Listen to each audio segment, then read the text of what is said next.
बंदी छोड़ सतगुरु रामपाल जी परमेश्वर जी की जय हो।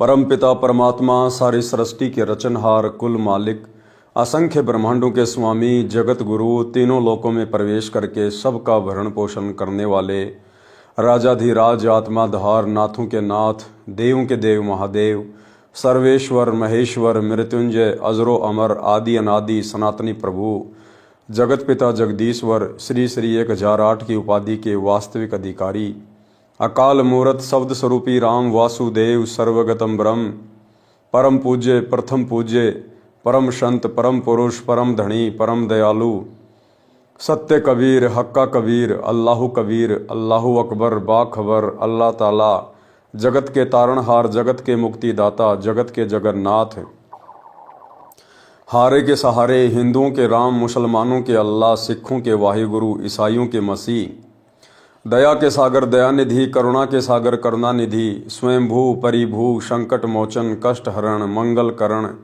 दुख भंजन अविगत कबीर निर्विकार निर्विषम परमात्मा अलय अलेख सतगुरु आदि अनादि सतगुरु असली मर्यादा पुरुषोत्तम असली राम असली कृष्ण असली घनश्याम असली मुरारी राजाओं के राजा महाराजाओं के महाराजा शहनशाहों के शहनशाह सम्राटों के सम्राट भगवानों के भगवान अल्लाहों के अल्लाह प्रभुओं के प्रभु मसीहों के मसीह सच्चे वाहे गुरु बाबाओं के बाबा पीरों के पीर सेठों के सेठ जगत सेठ सावड़सा सेठ सर्वगुण संपन्न अनंत कोटि कलाओं के स्वामी अनंत कोटि ब्रह्मांडों के नायक योगियों में महायोगी ध्यानियों में महाध्यानी सिद्धों में परम सिद्ध ज्ञानियों में तत्व ज्ञानी ब्रह्म ज्ञानी महाज्ञानी परम ज्ञानी सर्वश्रेष्ठ ज्ञानी विज्ञानी युवा कबीर समर्थ कबीर असमवात अमित ओजा सच्चे रहनुमा करीम अल्लाह सुभान अल्लाह दुनिया के अंतिम पैगंबर 8 सितंबर 1951 से गांव धनाना जिला सोनीपत हरियाणा भारतवर्ष की पावन भूमि पे प्रकट रियल कल की भगवान श्री नारायण साकार हरि श्री बाबा साहेब शब्द स्वरूपी राम संत श्रोमणी सतगुरु रामपाल जी परमेश्वर जी के चरण कमल में साध संगति से जुड़े हुए देश विदेश से आप और हम सभी सत्सेवक भाई बहनों का अनंत कोटि दंडवत प्रणाम।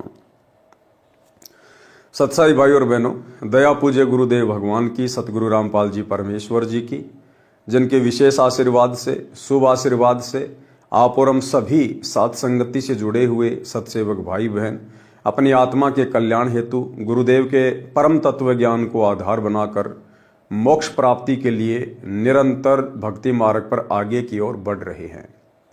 भाई और बहनों, पूज्य गुरुदेव जी के कर कमल से लिखित पवित्र पुस्तक मुक्ति बोध के ऊपर वीडियो बनाने की श्रृंखला जारी है।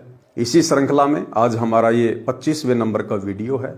प्रत्येक वीडियो में गुरुदेव भगवान के आशीर्वाद से हमें भक्ति मार्ग से संबंधित बहुत सारी बातें जानने सुनने और समझने को मिलती हैं, जिनको देखने के बाद समझने के बाद आप और हमारा विश्वास भक्ति मार्ग पर पहले से कहीं ज़्यादा दृढ़ होता है।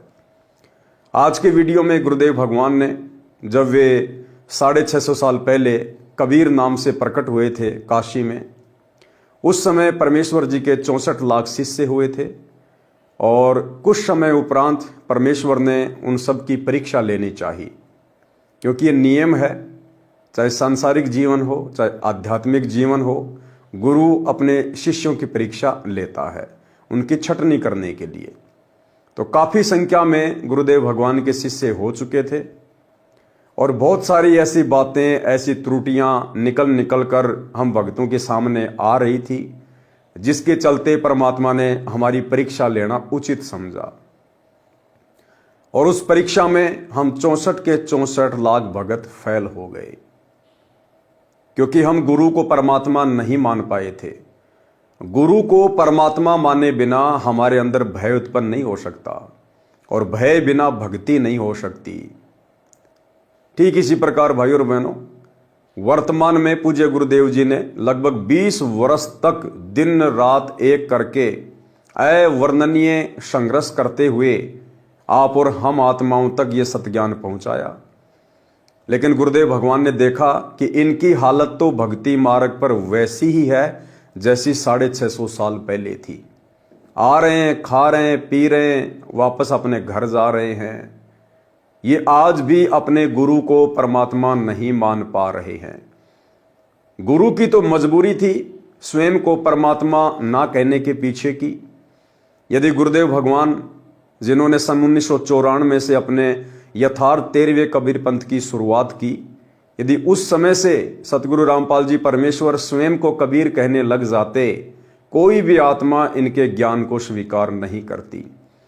उल्टा तरह तरह के दोष अपने गुरु में देखने लग जाती कि ये काहे का कबीर है, हमारी आंखों के सामने जन्म लिया है, गांव धनाने का रहने वाला जाट जाति का रामपाल है और अपने आप को परमात्मा कहता है, कबीर कहता है।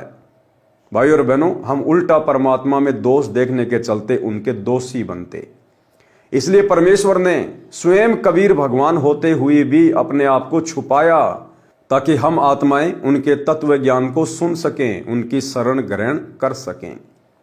लेकिन 20 वर्ष के बाद भी परमेश्वर ने देखा कि इनकी हालत तो वही 650 साल पहले वाली है। आज भी ये मुझे कबीर परमात्मा ना मानकर उस दाढ़ी मूछ वाली हाथ से बनाई हुई कबीर जी की समझे जाने वाली नकली मुर्दा फोटो को ही कबीर भगवान मान रहे हैं। और अगर ये सिलसिला इसी प्रकार से चलता रहा तो ये आत्माएं इस कलयुग की पिछली पीढ़ी में भी मोक्ष से वंचित रह जाएंगी। इसलिए परमेश्वर जी ने हमारी परीक्षा ली और दूसरी तरफ काल प्रेरित आत्माएं गुरुदेव भगवान के आसपास बहुत ज्यादा संख्या में इकट्ठी हो चुकी थी, जिन्हें हम मैनेजमेंट के नाम से जानते हैं, गुरुदेव के बेटा बेटी भाई बंधु रिश्तेदारों के नाम से जानते हैं, बड़े बड़े सेवादारों के नाम से जानते हैं। ये लोग भी आश्रम में हद से ज्यादा अपना मनमाना आचरण करने लग गए थे। इसलिए काल का दाव लग गया, क्योंकि परमात्मा का वचन है कि जब तक हंसा हमरी आना, काल लगे ना तेरा बाना। लेकिन गुरु की मर्यादा में ना रहने के चलते और मर्यादा टूटने के कारण काल का दाव लग गया और काल ने उन आत्माओं को निमित्त बनाकर, उन आत्माओं को प्रेरित करके उनके अंदर मान बढ़ाई और अहंकार भर के बरवाला कांड जैसी घटना को जन्म दिलवा दिया। और परमेश्वर जानबूझकर मूक दर्शक बने रहे कि चलो अच्छा हुआ, इस बहाने कम से कम छटनी तो हो जाएगी, मेरे हीरे कौन हैं और पत्थर कौन है इनकी परख तो हो जाएगी। इसलिए पूज्य गुरुदेव भगवान भी चुपचाप रहे। तो भाई और बहनों, ये जो वर्तमान का समय है, जिस समय में हम जी रहे हैं, ये कोई सामान्य समय नहीं है। ये समय हम भक्तों का भविष्य निर्धारित करेगा।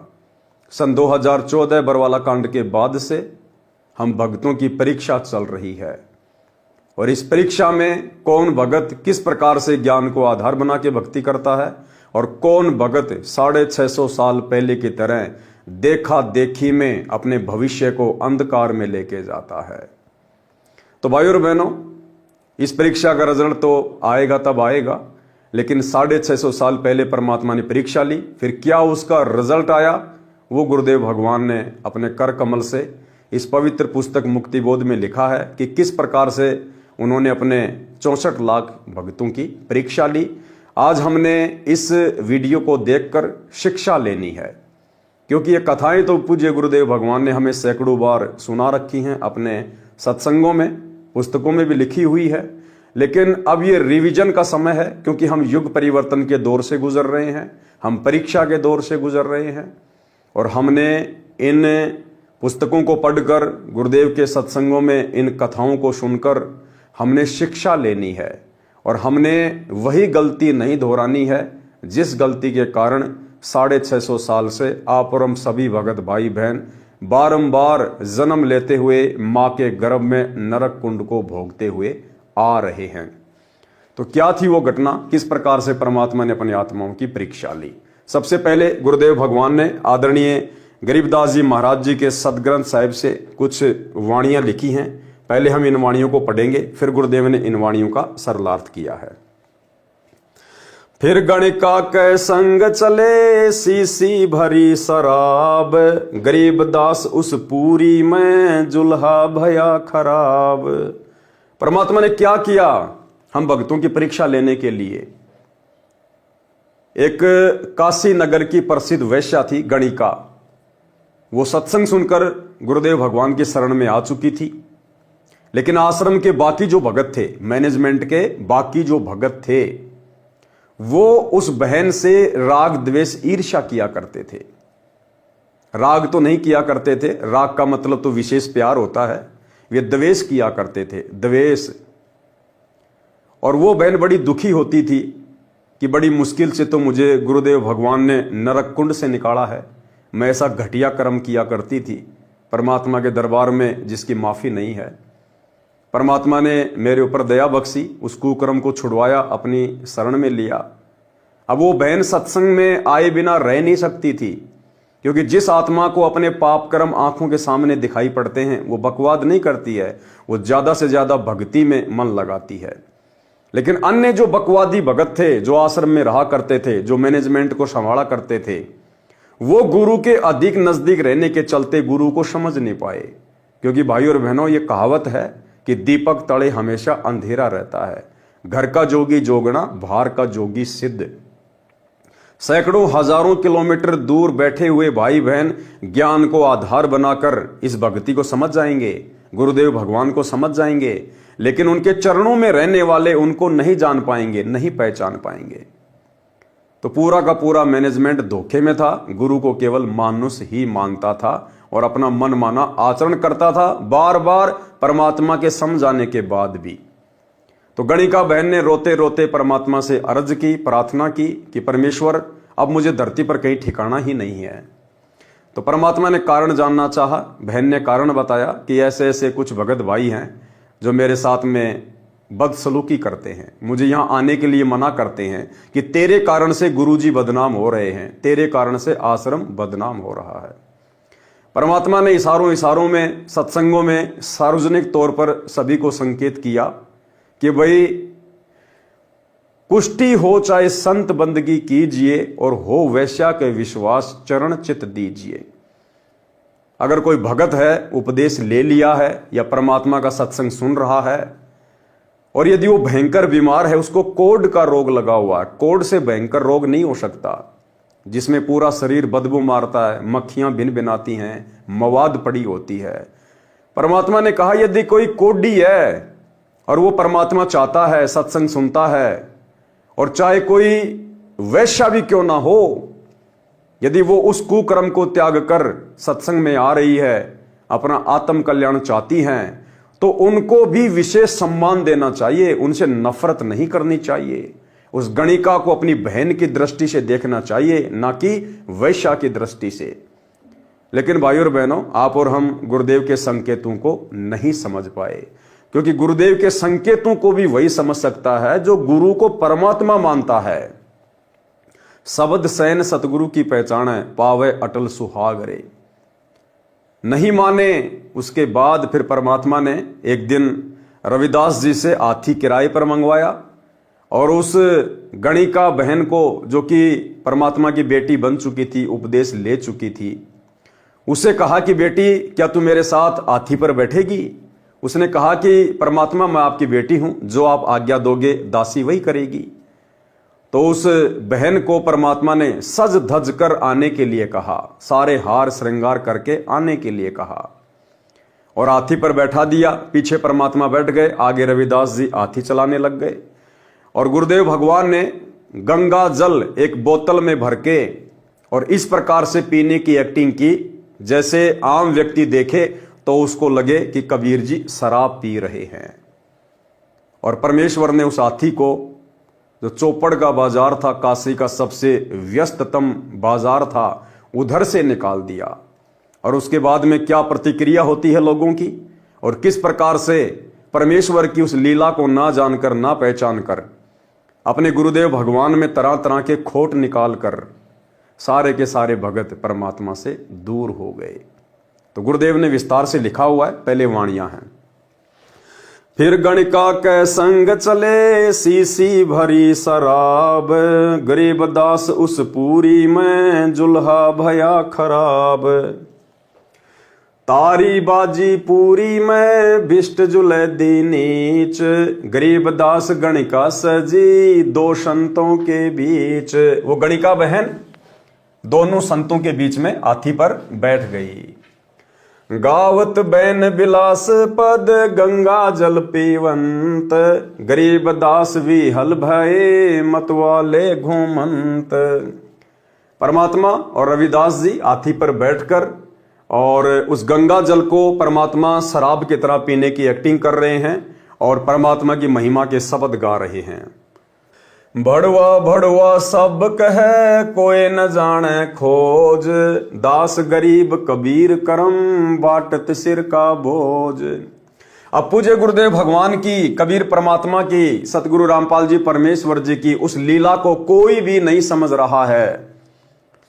हम भगत भी नहीं समझ पा रहे थे, बाकी अन्य की तो बात छोड़ दीजिए, जगत वाले तो समझते क्या, भगत भी परमेश्वर की इस लीला को समझ नहीं पाए और गुरुदेव भगवान को भड़वा भड़वा कहने लगे, यानी नीच आदमी कहने लगे। कोई न जाने खोज, उस लीला के पीछे क्या कारण था उसको कोई नहीं जान पाया। दास गरीब कबीर करम बाटत सिर का बोझ। आदरणीय गरीबदास जी कह रहे हैं कि वो कबीर परमात्मा अपने सिर से उस प्रकार की लीला करते हुए उन नकली भक्तों का बोझ उतार रहे थे। देखो गण का संग लई कहते कौम 36, गरीबदास इस झूले दी का दर्शन आन हदीस। देखो गण का संग लई, काशी में लोग तरह तरह की बातें करने लगे, क्योंकि वो तो पहले से ही परमात्मा से द्वेष करते थे, ईर्ष्या करते थे। और उस दिन तो उनको मौका मिल गया कि भाई हम तो पहले ना कहा करते थे कि ये जुलाहा एक नंबर का बदमाश आदमी है, और जब से ये वैश्या आश्रम में जाने लगी थी हम तो पहले कहने लग गए थे कि कभी न कभी कांड होगा। और देख लो भाई, सबके सामने बात आ गई आज, सबके सामने 36 कौम के लोग, यानी सभी जातियों के व्यक्ति इस तरह की बातें करने लगे। गरीबदास इस जुलैदी का दर्शन आन हदीस, और कहने लगे इस जुलाहे का तो दर्शन करना भी बहुत बेकार है, इसका तो दर्शन भी ना हो। सा सिकंदर को सुनी भिष्ट हुए दो संत, गरीबदास चारों वर्ण उठ लागे सब पंथ। अब ये बात सिकंदर लोदी के पास भी पहुंच गई, क्योंकि उस समय जिस समय परमेश्वर ने ये लीला की, उस समय राजा सिकंदर लोदी भी काशी में ही आया हुआ था। तो मुसलमान तो पहले ही परमात्मा से खपा थे, नाराज थे। उस दिन उनको मौका मिल गया, मुसलमान इकट्ठे होकर राजा सिकंदर लोदी के पास गए, उसको भड़काया कि महाराज देख लो, हम तो पहले ना कहते थे, अब तो हमारी बहन बेटियों का सरेआम निकलना मुश्किल हो गया। उसने तो बिल्कुल भड़वागिरी कर दी। सिकंदर लोदी के कानों में ये बात पहुंच गई। गरीबदास चारों वर्ण यानी ब्राह्मण, क्षत्रिय, वैश्य और शूद्र, चारों वर्णों के जितने भी लोग थे जो परमात्मा से ईर्ष्या करते थे, द्वेष करते थे, वो सब देखने के लिए आने लगे। 4 वर्ण 60 आश्रम दोनों दिन खुशहाल, गरीबदास हिंदू तुरक पड़ा शहर गली जाल। अब सारे के सारे वो पंडित, वो मुल्ला, वो काजी, साधु संत खुशी से नाचने लगे, झूमने लगे कि आज बहुत बढ़िया काम हो गया, आज इसकी पोल पट्टी सबके सामने आ गई, अब हमारी बल्ले बल्ले हो जाएगी। सा सिकंदर कह गए सुन कबले अरदास, गरीबदास तलवा हुई पकड़े दोनों दास। सारे इकट्ठे होके राजा सिकंदर लोदी के पास गए, उनसे अरदास करी, प्रार्थना करी, कबीर जी को सजा देने की बात कही गई।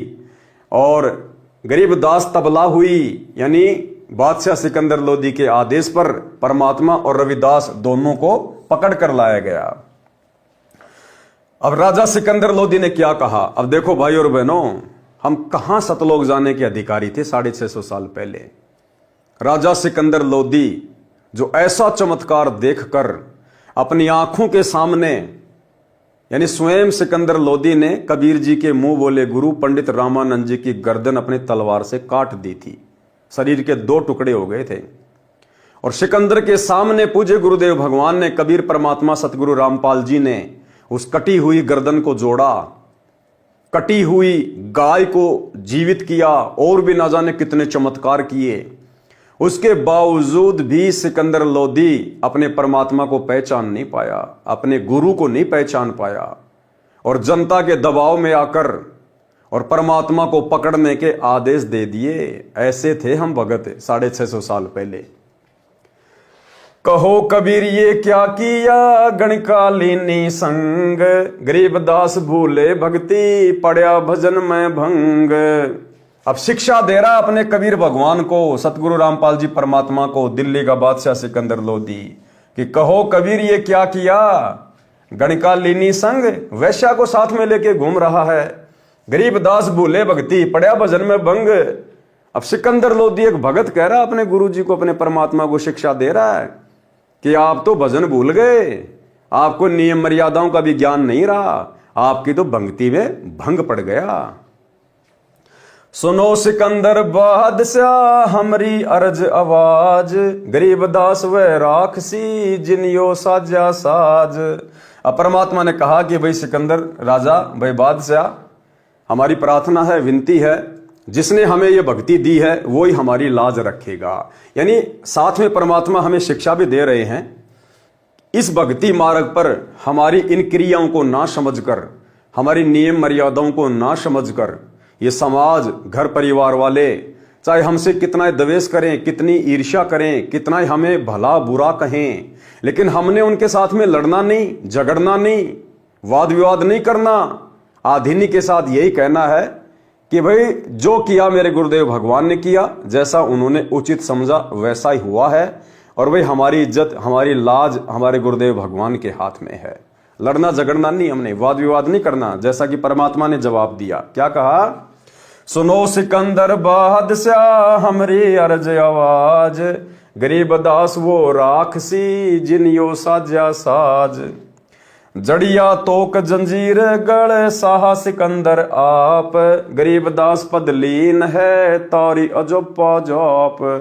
अब देखो सिकंदर लोदी ने अपने गुरुदेव भगवान के पैरों में, हाथों में, अपने हाथों से जंजीर डाली जनता को खुश करने के लिए कि मेरा राज्य सुरक्षित रहे, लोग मुझसे नाराज ना हो। कई लोग ये ना सोचें कि भाई कबीर जी तो सिकंदर लोदी के गुरु हैं, इसलिए सिकंदर लोदी कुछ कर नहीं रहा है। जनता में अपने नंबर बनाने के लिए और अपने भगवान के हाथों में खुद सिकंदर लोदी यानी वो भगत हथकड़ियां डाल रहा है। अब बताओ भाई और बहनों, फिर वर्तमान में कोई बहुत भयंकर दुखी, परेशान, कैंसर का रोगी, शरीर गड़ा हुआ है, और सतगुरु रामपाल जी भगवान की शरण में आता है, रोता है, चीखता है, चिल्लाता है। अब मालिक तो दयालु है, नाम दे देंगे, भक्ति दे देंगे, लेकिन वो रोग इतना जल्दी नहीं कट रहा। फिर वो मन में तरह तरह के दोष पालेगा, मैंने ऐसा क्या कर दिया, इस भक्ति में क्या दम है, मेरा रोग नहीं कट रहा, इतने दिन हो गए, मैंने इतने पाठ करा दिए, इतनी ज्योतियां करा दी, मुझे कोई लाभ नहीं हो रहा। अब कौन समझाए उन भगत भाई बहनों को? ये सिकंदर लोदी जैसे कुकर्म हमने किए हुए हैं, क्या पता वही सिकंदर लोदी है जिसकी इतनी बुरी हालत है वर्तमान में। फिर भी शुक्र मना कि परमात्मा ने तुझे अपनी शरण में ले लिया, वरना अपने गुरुदेव भगवान के साथ में ऐसा कर्म करने वाला तो असंख्य जन्मों तक गधे, कुत्ते, सुअर की योनियां भोगता है। फिर भी परमात्मा ने मौका दे दिया, अपनी शरण में ले लिया। तो हम भगत भाई बहनों के ऊपर यदि भक्ति करते करते भी इस प्रकार की कोई आपत्ति आ रही है, तो भाई और बहनों, भक्ति और भगवान में दोष नहीं देखना, अपने अंदर दोष देखना है कि हम थे वो नीच 650 साल पहले काशी में, जो अपने भगवान को भड़वा भड़वा कह रहे थे। राजा सिकंदर लोदी के कहने पर हम उनके साथ में दुर्व्यवहार कर रहे थे, हमने उनको पत्थरों से मारा था, गंगा जी में डुबोने का प्रयास किया था, उनके हाथों में हथकड़ियां पहनाई थी, तोप से मार रहे थे, गोलियां चला रहे थे, तीर चला रहे थे। हम ही थे वो, कोई और नहीं था। लेकिन दयालु परमात्मा ने हमारी तमाम गलतियों को माफ करते हुए हमें फिर से अपनी शरण में लिया। तो भाई और बहनों, ये रोग आप और हमारी बदसलूकियों के हैं, बदतमीजियों के हैं, तो ये धीरे धीरे कटेंगे मेरे भाई, धीरे धीरे ही। जड़ियां तोक जंजीर गढ़ साहा सिकंदर आप, गरीबदास पद लीन है तारी अजप्पा जाप। अब परमात्मा तो अपनी भक्ति में लीन हो गए, अपने सतनाम के जाप के अंदर अपनी सुरती लगा ली, यानी आप और हमें शिक्षा दे रहे परमात्मा। इन्हें सतनाम का जाप करने की, सार नाम का जाप करने की, प्रथम नाम का जाप करने की, तीनों समय की आरती करने की, पांचों यज्ञ करने की, सत्संग सुनने की आवश्यकता नहीं है। इस खुराक की तो आप और हमें आवश्यकता है, क्योंकि रोगी हम हैं जन्म और मरण के। लेकिन ये भगवान हमारे साथ साथ भक्ति करके, भक्ति की खुराक खाके आप और हमें समझा रहा है। जैसे भाई और बहनों, छोटा बच्चा होता है, बीमार हो जाता है, माँ उसको दवा खिलाती है, तो कई बार क्या करता कि बच्चा दवा नहीं खाता, नाटक करता है, उसको कड़वी लगती है, तो माँ क्या करेगी, एक दूसरी चम्मच उठाएगी, उसके ऊपर थोड़ा सा पानी डालेगी और वो चम्मच अपने मुंह में लेगी और कहेगी, देख बेटा मैंने भी पी ली, मीठी है मीठी, पी ले पी ले पी ले। वो बच्चा सोचता कि लो भाई मेरी माँ ने पी ली, अगर ये कड़वी होती तो मेरी माँ भी दुखी होती, इसका मतलब मीठी है, चलो मैं भी पी लेता हूं। और वो बच्चा अपने माँ के हाथ से चम्मच में रखी हुई उस दवा को पी लेता है। और मुंह में दवा जाने के बाद जब उसको कड़वी लगती है, फिर माँ कोई कम थोड़ी है, फिर ढंग से उसका यूं बीच देगी, यहां से यूं खोल देगी, उसका दांत वांत उसके वापस नहीं बीचने देगी, और ज्यादा नाटक करेगा तो फिर एक थप्पड़ भी मार देगी, और फिर वो चुपचाप पी लेता है और रोग से स्वस्थ हो जाता है। तो भाई और बहनों, गुरुदेव भगवान हमारी माँ है, और ये बहुत सारे यत्न करके, प्रयत्न करके आप और हमें भक्ति की खुराक खिलाते हैं। हाथों जड़ी हथकड़ी, पग बेड़ी पैराए, गरीब दास बिच गंग में, तहां दीन्या छिटकाए। अब परमात्मा के हाथों में पैरों में हथकड़ियां डाल के, बेड़ियां डाल के, और गंगा जी के बीच में जाके उनको डुबोने के लिए छोड़ दिया। झड़ गए तोक जंजीर, सब लगे किनारे आए, गरीब दास देखे खलक, शोका जी बदशाह। अब जैसे ही वो परमात्मा के जंजीरें बेड़ियां डाल के और गंगा जी के बीच में छोड़ के आए, उसी समय उन्होंने देखा कि अपने आप वो जंजीरें टूट गई, बेड़ियां टूट गई, और परमात्मा वापस किनारे की तरफ आ गए। और पूरी खलक, यानी जितनी भी भीड़ थी वहां पर, जितने भी लोग थे, सब देख रहे हैं, काजी और बादशाह भी देख रहा है। नीचे नीचे गंगा जल, ऊपर आसन थीर, गरीबदास बूढ़े नहीं, बैठे अधर कबीर। अब परमात्मा उस पानी के ऊपर ऐसे बैठे हैं, आसन पदम लगा के, जैसे कोई जमीन पे बैठा हो, और नीचे से गंगा जी बह रही है। गरीबदास बूढ़े नहीं, परमात्मा डूबे नहीं, बैठे अदर कबीर, जल के ऊपर बैठे हैं। यो अचरज कैसा भया, देखे दोनों दीन, गरीबदास का जी कहे, बांध दिया जल सीन। अब ये चमत्कार देख रहे हैं सभी, लेकिन उसके बावजूद भी अपने भगवान को समझ नहीं पाए, परमात्मा को। उल्टा ये कहने लगे कि कबीर जी ने जल को बांध दिया है, ये जंतर मंत्र जानता है इसलिए नहीं डूब रहा। गढ़ में फांसी डार कर, बांधो सिला सुधारी, गरीबदास यूं झूले दी, जब बूढ़े गंगधार। फिर क्या स्कीम बनाई कि भाई इसको वापस लेके आओ बेला फुसला के, और इसके गले में जंजीर डालकर भारा सा पत्थर बांधो, और फिर इसको पानी में छोड़ के आएंगे, फिर डूबेगा ये। सिला धरी जब नाव में, बांधी गड़े कबीर, गरीबदास फंद टूट के, ना डूबे जल नीर। उन्होंने वो कुकर्म भी कर लिया, उसके बावजूद भी परमात्मा नहीं डूबे। सिला चली शाह और को, देखत काशी ख्याल, गरीबदास कबीर का, आसन अदर हमाल। वो सिला, वो पत्थर की टुकड़ी जो परमात्मा के गले में बांधकर उनको डुबोने के लिए पानी के बीच में छोड़ा गया था, वो शिला राजा सिकंदर लोदी की ओर आने लगी, और ये तमाशा, ये ख्याल काशी के सभी लोग देखने लगे, और परमात्मा पानी के ऊपर आसन पदम लगा के बैठे हुए हैं। तीर बाण गोली चले, तोप रहक ल्यो सोर, गरीबदास उस झूले दी के गई, एक नहीं और। उसके बाद स्कीम बनाई कि इनको तीर मारे जाएं, गोलियां मारी जाए, इनको बाण मारे जाएं, और इनको जल में डुबो दिया जाए, इनको नष्ट कर दिया जाए।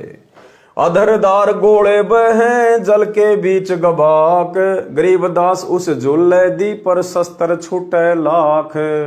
अधरदार गोले बहें, अंधाधुंध तोप से गोले मारने लगे परमात्मा को मारने के लिए, लेकिन कोई भी अस्त्र शस्त्र परमात्मा कबीर जी की ओर नहीं जाता था। कोई तो वहीं गिर जाता था, कोई दूसरे किनारे पे, कोई और कहीं पानी में जाके गभाग से डूब जाता था। तोप रहक ले सब चले, तीर बाण कमान, गरीबदास वो झूले दी, जल पर रहे अमान। अधर धार अपार गति, जल पर लगी समाद, गरीबदास निज ब्रह्म पद, खेल आदि अनाद। जुल्म हुआ बूढ़े नहीं, शस्त्र लगे ना बाण, गरीबदास इब कौन गति, कैसे लीजे प्राण। अब लोगों ने देखा भाई ये तो जुल्म हो गया, और जुलाहा तो डूब ही नहीं रहा, ना कोई अस्त्र लग रहा, ना कोई शस्त्र लग रहा, ना कोई तोप लग रही, ना बाण लग रहे। अब क्या यत्न करें जिससे कि इसके प्राण लिए जा सकें। लगी समाधि अगाध में, बिचरे काशी गंग, गरीबदास किलोल सर, छूहे चरण तरंग। चार पहर गोले बगे, धमी मुल्क मैदान, गरीबदास पोखर सूखे, रहे कबीर अमान। अब 4 पहर तक, यानी भाई और बहनों 4 पहर तक पूरा दिन हो गया परमात्मा के ऊपर गोले छोड़ते हुए, तीर बाण छोड़ते हुए, और सब लोग भूखे प्यासे खड़े हैं। आसपास के छोटे मोटे जो तालाब थे, तोप के गोले गिरने से वो भी सूख गए, लेकिन लोग बकवाद करने से बाज नहीं आए। अपनी करनी सब करी, थाके दोनों दीन, गरीबदास अब झूले दी, बैठ गए जलमीन। अब परमात्मा ने देखा ये नालायक हैं तो मेरे ही बच्चे, लेकिन ये दुखी हो रहे हैं, परेशान हो रहे हैं, भूखे प्यासे मुझे मारने के लिए यहाँ खड़े हुए हैं। ये तो अपनी जो करनी है वो कर ही रहे हैं, अपने कर्म ये बिगाड़ रहे हैं हिंदू और मुसलमान। परमात्मा को ही दया आई उनके ऊपर, उसके बावजूद भी परमात्मा ने उन पर रहम किया, दया करी कि ये नहीं जाने वाले, ये तो पूरी तरह से काल प्रेरित हैं। परमात्मा खुद ही अपनी सिद्धि शक्ति से जल के अंदर समा गए, चले गए। उसके बाद उन लोगों को असीम शांति हुई कि जूला मर गया, जूला डूब गया, नाचने लगे, खुशी मनाने लगे और वापस अपने घर को चल दिए। अपनी करनी सब करी, थाके दोनों दीन, गरीबदास अब झूले दी, बैठ गए जलमीन। डूब्या डूब्या सब कहें, हो गए गारत गोर, गरीबदास कबले धनी, तुम आगे क्या जोर। अब सब कहने लगी डूब गया जुलाहा, डूब गया जुलाहा, और सभी लोग बादशाह सिकंदर लोदी को कहने लगे गरीबदास कबले धनी, तुम आगे क्या जोर। कि है बादशाह सिकंदर लोदी, आपके आगे इस जुलाही की क्या औकात, डूब गया आखिर। आनंद मंगल होत है, बटे बधाई बेग, गरीबदास उस जुल्ले दी पर फिर गई रेती रेग। आपस में बधाइयां बांटने लगे, मिठाइयां बांटने लगे कि कट गया टंटा जुलाहे का, गंगा जी में डूब गया, अब ऊपर मिट्टी वगैरह से वो दब जाएगा। हस्ती घोड़े चढ़त हैं, पान मिठाई चीर, गरीबदास काशी खुशी, बूढ़े गंग कबीर। परमात्मा के जल में डूबने की खुशी में सब लोग मिठाइयां बांटने लगे, खुशी मनाने लगे। जाओ घर रे दास के, हिलकारे हजूर, गरीबदास खुशियां कहो, कहियो नहीं कसूर। अब वो कहने लगे कि रविदास जी के पास जाओ और कहो उसको कि तू जिसको अपना परमात्मा कहता था ना, वो डूब गया, गंगा जी में मर गया। झालर ढोलक बजत है, गावे शब्द कबीर, गरीबदास रैदास संग, दोनों एक ही तीर। अब उधर परमात्मा वहां से अंतर ध्यान हुए, उन लोगों के सामने तो पानी में डूब गए, और वहां से परमात्मा अंतर ध्यान हुए और गरीबदास जी के पास झोपड़ी में जाकर अपनी महिमा के शब्द गाने लगे। काजी पंडित सब गए, शाह सिकंदर उठ, गरीबदास रैदास के भेस गए जट जूट। कोठी कुठले सब झके, बासन टिंडर गोली, गरीबदास रैदास सुनो, कहाँ गए वह बोल। वे प्रगट पूर्ण पुरुष हैं, अविनाशी अलय अला, गरीबदास रैदास कहे, सुनो सिकंदर सा। अब किसने कहा जी वो तो रविदास जी के पास में झोपड़ी में बैठा हुआ है। जब वहां गए लोग रविदास जी को बताने के लिए कि तू जिसको परमात्मा परमात्मा कहता था वो तो गंगा में डूब गया, तो रविदास ने कहा कि कौन डूब गया? वो देखो वो बैठे परमात्मा शब्द गा रहे हैं, वो तो परमात्मा एक तारा लेके शब्द गा रहे।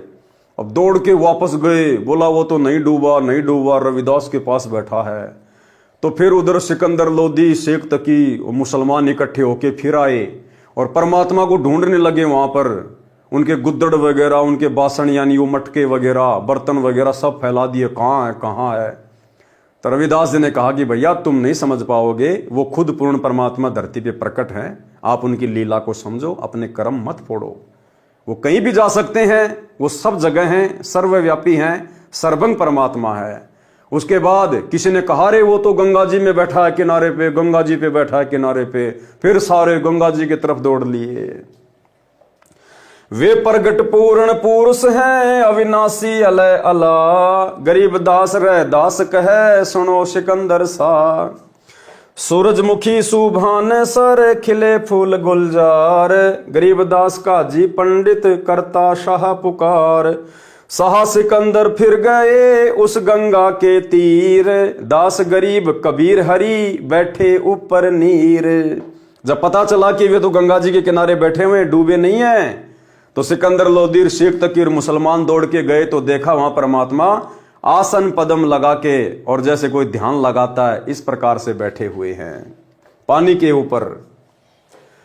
बैठ मला जिहाज में गए धार के बीच, गरीब दास हरि हरि करे, प्रेम फुहारे सींच।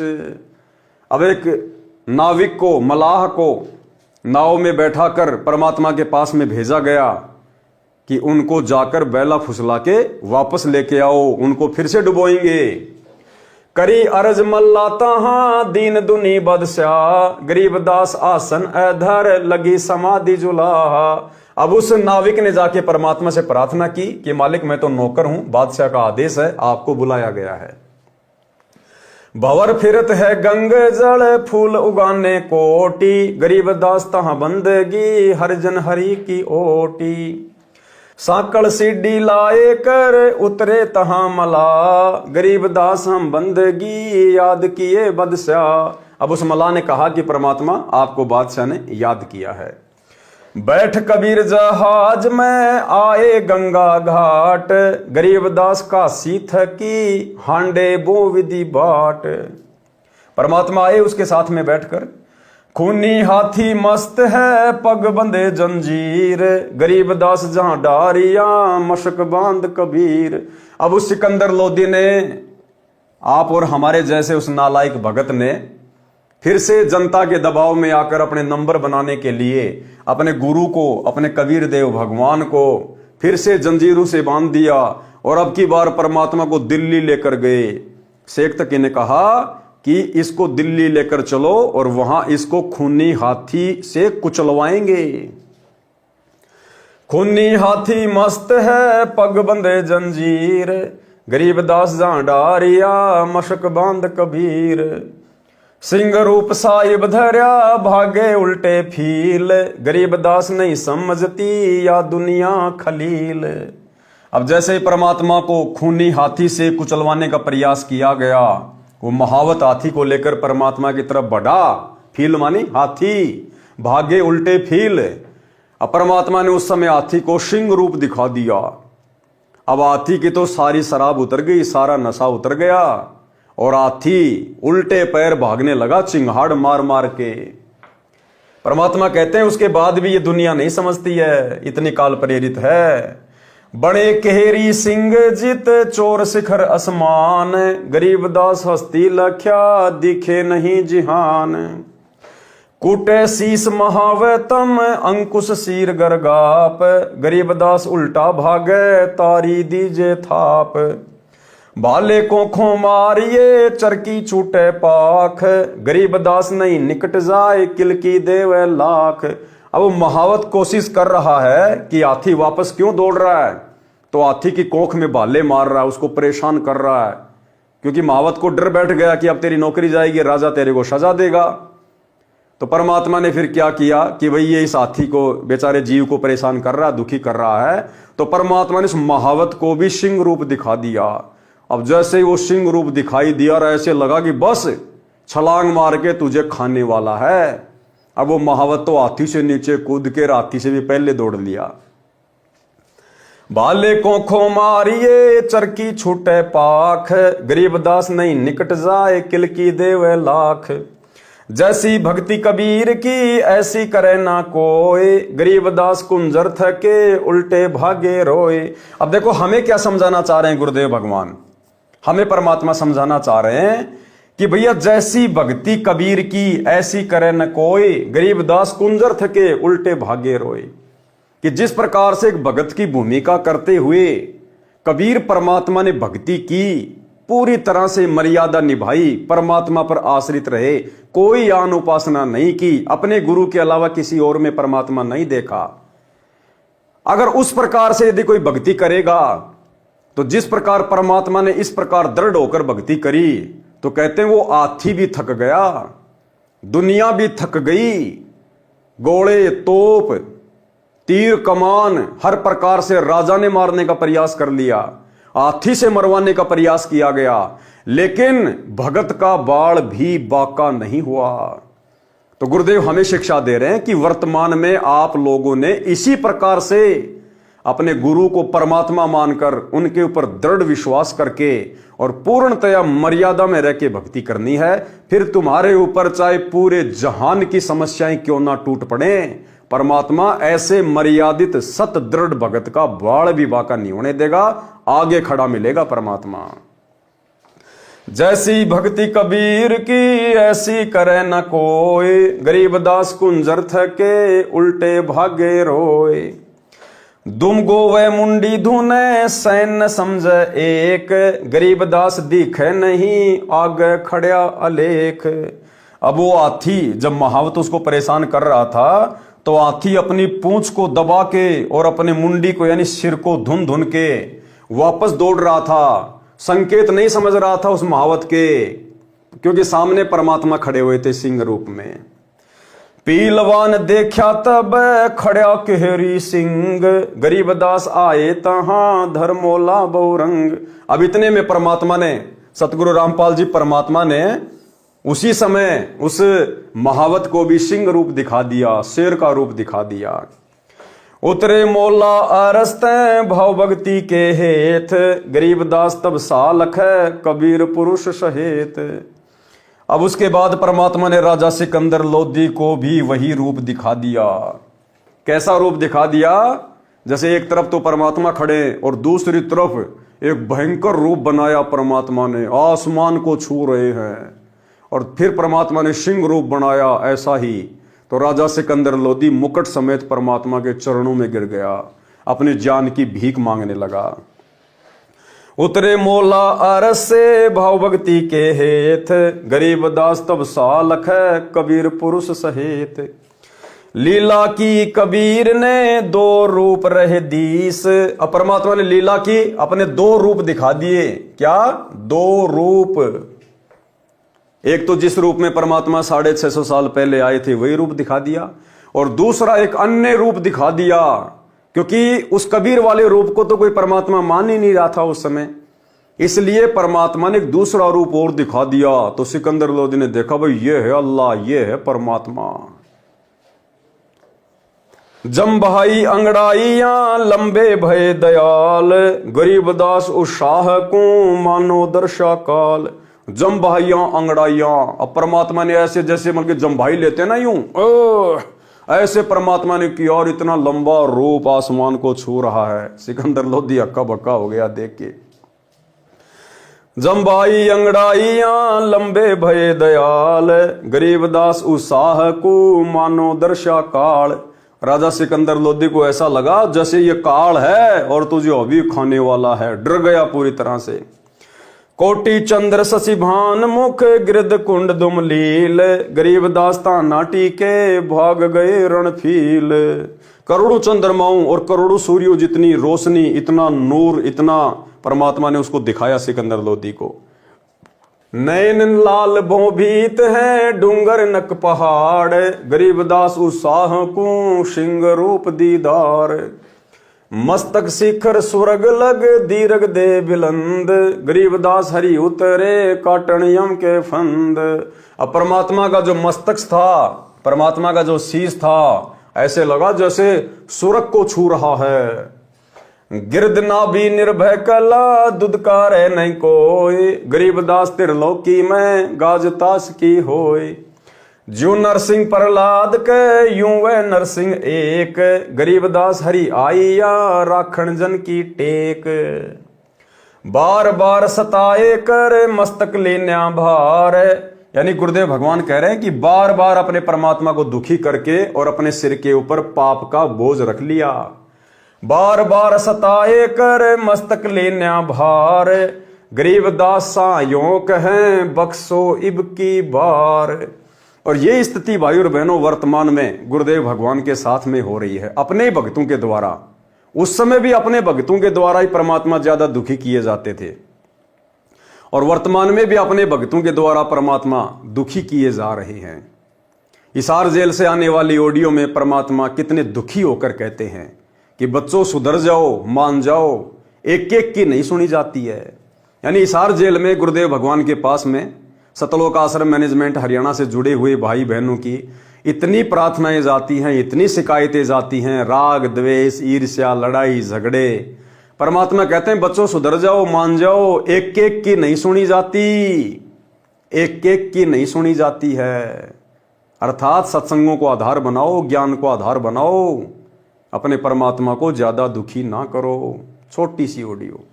तो जैसे दास बता रहा था कि सार नाम लेकर एक ऐसी बुरी मौत मरा, एक्सीडेंट होगा, गाड़ी ले रहा था। अब मैं देखता हूँ जैसे ये बकवाद करी है 11/7 को, ये सार नाम प्राप्त न करी है, ये बकवास उसने की है। अब वो कुत्ते वाली मौत नहीं मरेगा तो और क्या करेंगे ये बताओ। सार नाम ले लिया, कोई परमानेंट टिकट होगी तब उसका कुछ भी ना होगा, बकवाद वैसे करता रहो। बाढ़ में जाओ इसे सस और ऐसे कोऑर्डिनेटर तो अपनी बकवास करके, बाढ़ में जाओ इसे सस और ऐसे कोऑर्डिनेटर तो अपनी बकवास करके, बाढ़ में जाओ इसे सस और ऐसे कोऑर्डिनेटर तो अपनी बकवास करके कर्म बना लो, बकवास छोड़ कर। ये बार बार कहने की बात नहीं है, मुश्किल से मानो शरीर मिला, इसमें तुम वो चौधर में खो दियो और नष्ट करके चले जाइए इस जीवन को। जो आदेश दास का हो भगत तो वो है, कूदता हूँ गुरुदेव का। रामपाल दास का नाम, गले प्रेम की जेवड़ी, जा खेचो आ जाओ। तो करो तो बाहू, वापस आ जाऊं तो दूर दूर करो तो जाऊं, जो रखो तो हीरो, जो देवो सो खाओ। के एक परमात्मा इस भाव में आओगे ना, बात तो बढ़ेगी जब। वैसे ठीक है दिशा करोगे, मालिक रखा को नहीं, ठीक वो मर गए, भक्ति कर रहे थे, हुआ तो उन्हें मिलेगी, और अगले जन्म में हो सके कि राजा महाराजा बन जाए, फिर कर्म फोड़ के फिर कुत्ते बन जाएंगे। तो ऐसे अधीन होना पड़ेगा आपको। जो निर्देश मिले भैया सेवा छोड़ दे, तुरंत त्याग दे, हाथ जोड़ के खुश होकर, मुंह बढ़ावा नहीं कि देखा है कोऑर्डिनेटर हटा दिया, मैं इतने दिन से सेवा कर रहा था, मैं ये कर रहा था है, वैसे उन दिनों में किया मैंने, जब दुख के दिन थे आज में हटा दिया। तो के राजा था तो के मंत्री लाग रहा था, भले आदमी, सेवा थी, मजदूरी थी, मालिक ने दी, मालिक ने ले ली। खुश होना चाहिए हाथ जोड़ के, भाई फेर दियो चांस, गुरु जी कहियो फिर मौका दे, कोई गलती हो तो सुधारूंगा सुधारूंगी। ये तो है साधु के लक्षण। और बकवाद करके मुंह चढ़ाकर बैठे के किसका के बिगाड़ेगा, कल मरेगा कुत्ते वाली मौत से, ऐसे की सीट के मारेगा काल। बच्चों अपने ऊपर रहम ना करते, दास पकड़ लो। मेरा संघर्ष देखो, 27-28 साल हो गए दास में, 1994 से आज तक हिसाब ला लो। और इसलिए कि आप घोर नरक में पड़े हो, इसको सुख मानने बैठे हो। अरे सुख है कितनी समय का पता है आपको? या सांस दे रहा है ना, इस सांस का आवण हो ना हो। ऐसे गंदे लोग में माचे माचे खड़ो हो, अहंकार में सड़ रहे हो। यू काल अफारा भर अफारा कर रखा काल ने, तो हवा भर रखी है, फिर एकदम पलट देगा टायर सा तुम्हारा। आंख खोल लो, आखिर तुझको कौन कहेगा गुरु बिन आत्म ज्ञान, मन ने की कर ले, दो दिन काम है मान, मन ने की। ये कबीर साहब रो रो कर गाया करते, खड़े होके तो चौराहे पर, आंखों में आंसू होती थी उनके। ये गाना नहीं था, ये विलाप था। विलाप दास गाता नहीं, आत्मा से रोता है, ऊपर से गा रहा।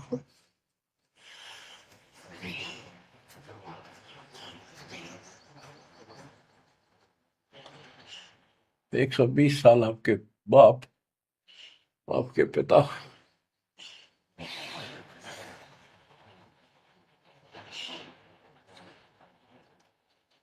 एक झोपड़ी में रहे, गर्मी सर्दी बारिश हो गई, हमारे लिए पड़े रहे, क्योंकि वो आते हमारे सद्बुद्धि देने के लिए, पर हमारे ऊपर काल का प्रभाव जबरदस्त है। उस काल के प्रेशर को इस आत्मा के ज्ञान तक उठाने के लिए ये सत्संग माध्यम है। भक्ति खूब कर ली, मर्यादा भंग होती रही तो खाक भक्ति साथ पंचर हो रहा है, हवा भरे जाओ उधर से फुर होती रहेगी। पहले मर्यादित हो जाओ, पंचर ला लो सारे, और फिर अपनी थोड़ी हवा आराम से भरो, और देखना सारा काम ठीक हो जाएगा।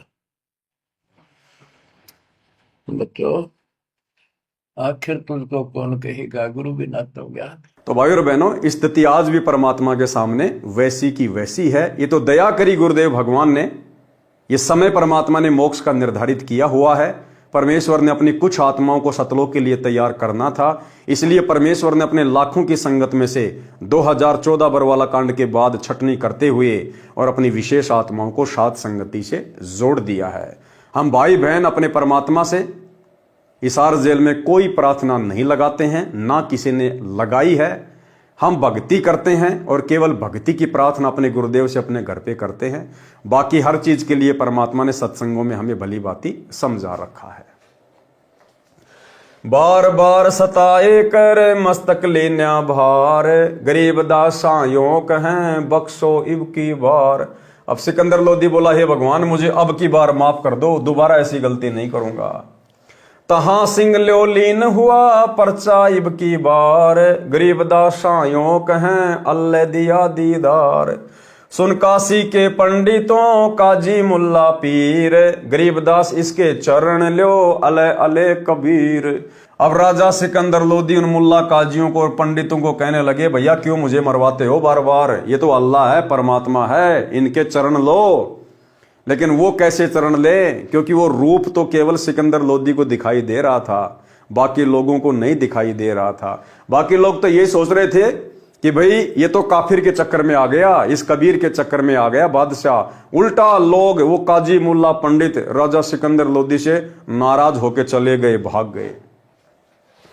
यो कबीर अल्लाह है उतरे काशी धाम, गरीबदास शाहों कहें जगर मुए बेकाम। अब सिकंदर लोधी ने कहा कि भैया तो खुद अल्लाह आए हुए हैं, परमात्मा हमारे काशी में, और हम तो फालतू में इनके साथ में लड़ाई झगड़ा करके अपना काम बिगाड़ रहे हैं। काजी पंडित रूठियां हम त्याग्या यो देश, गरीबदास सट दल कह जादू सिहर हमेश। अब वो काजी मुल्ला राजा सिकंदर लोधी से नाराज होके कहने लगे कि हम तेरे शहर को छोड़कर कहीं और जाएंगे, तू तो इसका पक्का चेला बन गया, तेरे ऊपर तो इसका जादू छा गया। इन जादू जंतर किया हस्ती दिया भगाए, कि इस कबीर ने तो जादू जंतर करके हाथी को भगा दिया। गरीबदास इतना रहे हैं काशी बिडरी जाए। सारे लोग नाराज हो गए सिकंदर से। काशी बिडरी चहो दिशा थाम्बन हारा एक, गरीबदास कैसे थमे बिडरे बहुत अनेक। क्यों बिडरी गडरी दूनी कथा कबीर समूल, गरीबदास उस वृक्ष के अनंत कोटि रंग फूल। बिडरे भेष विवेक तज छोड़ गए सब सोंज, गरीबदास दिल्ली आगरे कोई दर गए सी रोज। कोई अयोध्या को चले कोई वृंदावन सेव, गरीबदास सुरती तकी कोई रामेश्वर देव। पारक के अंक की वाणी नंबर 726 से 792 का सरलार्थ है। शिष्यों की परीक्षा। बंदी छोड़ कबीर परमेश्वर जी द्वारा अनेकों अनहोनी लीलाएं करने से प्रभावित होकर 64 लाख शिष्य बने थे। परमेश्वर तो भूत भविष्य तथा वर्तमान की सब जानते हैं। उनको पता था कि ये सब चमत्कार देखकर तथा इनको मेरे आशीर्वाद से हुए भौतिक लाभों के कारण मेरी जय जयकार कर रहे हैं। गुरुदेव सतगुरु रामपाल जी परमेश्वर जी को भी पता था 2014 बरवाला कांड से पहले कि ये जितने भी लोग आ रहे हैं, जो मेरे साथ में मुख्य लोग रहते हैं, मेरा परिवार है, मेरे रिश्तेदार हैं, ये कोऑर्डिनेटर हैं, ये केवल इनको प्राप्त लाभ के आधार पर मेरी जय जयकार कर रहे हैं।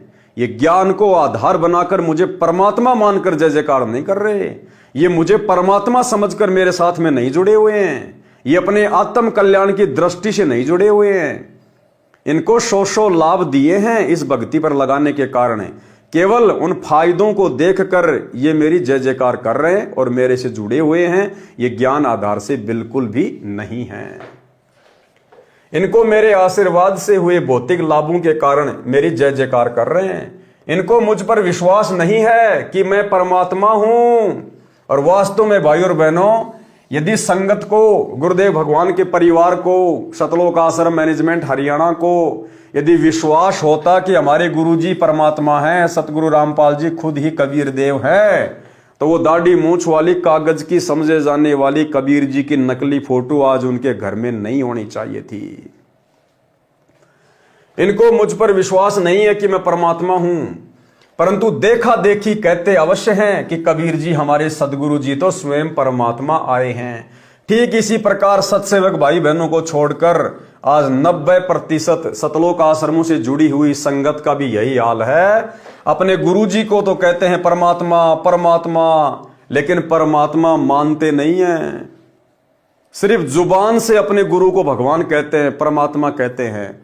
और जब जून का महीना आता है तो उस दाढ़ी मूंछ वाली कबीर जी की समझे जाने वाली नकली मुर्दा फोटो का कबीर प्रकट दिवस मनाकर ये साबित कर देते हैं कि आज इस कलयुग की बिचली पीढ़ी में और 30 वर्ष से इतना ज्ञान देने के बाद भी हम केवल अपने गुरुजी को मानुष ही मानते हैं और भगवान तो हम उस दाढ़ी मूंछ वाली कबीर जी की मुर्दा फोटो को ही मानते हैं।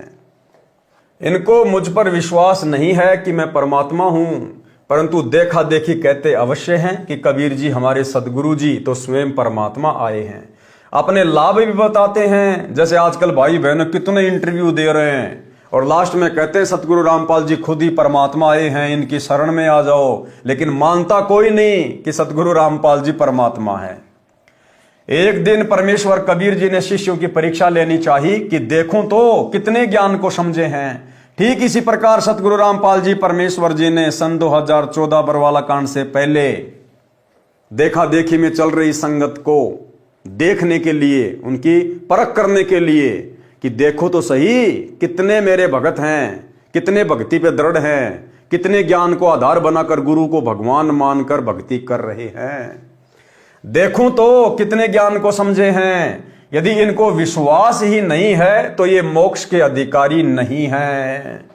यदि इनको विश्वास नहीं है कि हमारे गुरुजी खुद ही परमात्मा हैं, कबीर जी हैं, और अपने गुरु को कबीर समझकर जब तक कबीर जैसा हम उनके साथ व्यवहार नहीं करेंगे तो भाई हम मोक्ष के अधिकारी नहीं हैं। यदि इनको विश्वास ही नहीं है तो ये मोक्ष के अधिकारी नहीं हैं। ये तो मेरे सिर पर व्यर्थ का भार है। इसलिए गुरुदेव भगवान ने बरवाला कांड 2014 में काल के षड्यंत्र को किसी भी प्रकार से नहीं रोका और उस घटना को घटने दिया कि छटनी हो जाएगी। जो मेरा होगा वो अपने ज्ञान का परिचय दे देगा और जो काल का होगा वो काल को ही पूजता रहेगा और मुझे भी अपना गुरु धारण किए रहेगा। यदि इनको विश्वास ही नहीं है तो ये मोक्ष के अधिकारी नहीं है। ये तो मेरे सिर पर व्यर्थ का भार है, यानी फालतू का बोझ है। ये विचार करके एक योजना बनाई। अपने परम शिष्य रविदास से कहा कि एक हाथी किराए पर लाओ। काशी नगर में एक सुंदर वेश्या थी। उसके मकान से थोड़ी दूरी पर किसी कबीर जी के भगत का मकान था। कबीर जी उसके आंगन में रात्रि के समय सत्संग कर रहे थे। उस दिन उस वेश्या के पास भी ग्राहक नहीं थे। सत्संग के वचन सुनने के लिए वह अपने मकान की छत पर कुर्सी लेकर बैठ गई। पूरी रात्रि सत्संग सुना और उठकर सत्संग स्थल पर गई तथा परमात्मा कबीर जी को अपना परिचय दिया तथा कहा कि गुरुजी, क्या मेरे जैसी पापणी का भी उद्धार हो सकता है? मैंने अपने जीवन में प्रथम बार आत्म कल्याण की बातें सुनी है। अब मेरे पास दो ही विकल्प है कि या तो मेरा कल्याण हो या मैं आत्महत्या करके पापों का प्रायश्चित करूं। इसको कहते हैं भाई और बहनों, ज्ञान और घाम का चमका होना। यानी जिसको ये मार्ग समझ में आना होता है एक झटके में आ जाता है, अन्यथा वो चिकने घड़े हो जाते हैं, कितना ही समझा लो। वो बहन परमात्मा की युगों युगों की साध्वी थी, उनकी आत्मा थी। एक ही रात में झटका लग गया, अपने पाप कर्मों से गलानी होने लग गई और परमात्मा से जाके उपदेश ले लिया। अब मेरे पास में दो ही विकल्प हैं कि या तो मेरा आत्म कल्याण हो या मैं आत्महत्या करके पापों का प्रायश्चित करूं। परमात्मा कबीर जी ने कहा, बेटी, आत्महत्या करना महापाप है। भक्ति करने से सभी पाप परमात्मा नष्ट कर देता है। आप मेरे से उपदेश लेकर साधना करो और भविष्य में पापों से बचकर रहना। उस बहन ने प्रतिज्ञा की और परमात्मा कबीर जी से दीक्षा लेकर भक्ति करने लगी तथा जहां भी प्रभु कबीर जी सत्संग करते वहीं सत्संग सुनने जाने लगी, जिस कारण से कबीर जी के भक्तों को उसका सत्संग में आना अच्छा नहीं लगता था। वे उस लड़की को कहते थे कि तेरे कारण गुरु जी की बदनामी होती है, तू सत्संग में मत आया कर। यानी वो आश्रम का जो मैनेजमेंट था 650 साल पहले, वो गुरु जी की इज्जत का ठेकेदार बन गया। तो सबसे आगे गुरु जी के पास बैठती है, वहां ना बैठा कर। लड़की ने ये बातें गुरु कबीर जी को बताई और फूट फूट कर रोने लगी। परमेश्वर कबीर जी ने कहा कि बेटी, आप सत्संग में आया करो। कबीर जी ने सत्संग वचनों द्वारा स्पष्ट किया कि मैला कपड़ा साबुन और पानी से दूर रहकर निर्मल कैसे हो सकता है। इसी प्रकार पापी व्यक्ति सत्संग से तथा गुरु से दूर रहकर आत्म कल्याण कैसे करा सकता है। भगत वैश्या तथा रोगी से नफरत नहीं करें, सम्मान करते हैं, उनको ज्ञान चर्चा द्वारा मोक्ष प्राप्ति की प्रेरणा करते हैं। परमात्मा कबीर जी के बार बार समझाने पर भी भगत जन उस लड़की को सत्संग से मना करते रहे तथा बहाना करते थे कि तेरे कारण गुरुजी की काशी में बदनामी हो रही है। काशी के व्यक्ति हमें बार बार कहते हैं कि तुम्हारे गुरुजी के पास वैश्या भी जाती है, वो काहे का गुरु है। एक दिन कबीर परमेश्वर जी ने उस लड़की से कहा कि बेटी, आप मेरे साथ हाथी पर बैठकर चलोगी। लड़के ने कहा, जो आज्ञा गुरुदेव। अगले दिन सुबह लगभग 10 बजे हाथी के ऊपर तीनों सवार होकर काशी नगर के मुख्य बाजार में से गुजरने लगे। संत रविदास जी हाथी को चला रहे थे। लड़की रविदास जी के पीछे, कबीर जी के आगे, यानी दोनों के बीच में बैठी थी। कबीर जी ने एक बोतल में गंगा का पानी भर लिया। उस बोतल को मुख से लगाकर घूंट घूंट कर पी रहे थे। लोगों को लगा कि कबीर जी शराब पी रहे हैं। शराब के नशे में वैश्या को सरेआम बाजार में लिए घूम रहे हैं। काशी के व्यक्ति एक दूसरे को बता रहे हैं कि देखो, बड़े बड़े उपदेश दिया करता कबीर जुलाहा, आज इसकी पोल पट्टी खुल गई है। ये लोग सत्संग के बहाने ऐसे कर्म करते हैं। काशी के व्यक्ति कबीर जी के शिष्यों को पकड़ पकड़ कर लाकर दिखा रहे थे कि देख, तुम्हारे परमात्मा की करतूत, शराब पी रहे हैं, वैश्या को लिए सरेआम घूम रहा है। ये लीला देखकर वे 64 लाख नकली शिष्य कबीर जी को त्याग कर चले गए। और यही हाल भाई और बहनों सन 2014 बरवाला कांड की परीक्षा में लगभग आदि संगत, यानी जिस समय बरवाला कांड हुआ 2014 में, लगभग 14 से 15 लाख भगत थे गुरुदेव के। उनमें से आधे भगत तो उसी समय फेल हो गए थे। उसी समय बड़े बड़े कोऑर्डिनेटर जो आज संगत में ठेकेदार बन के घूम रहे हैं, अपने आप को बहुत बड़े बड़े भगत साबित किए हुए हैं। इस दास ने आंखों देखा है, कानों से सुना है। जो आज कोऑर्डिनेटर बन के बैठे हैं, उन लोगों ने बरवाला कांड के समय गुरुजी में 100 प्रकार के दोष देखे और गुरुजी की फोटो को अपने घर से निकाल के जमीन में गड्ढा खोद के दबा दिया। और आज वो लोग नामदान सेंटर पर बैठे हैं।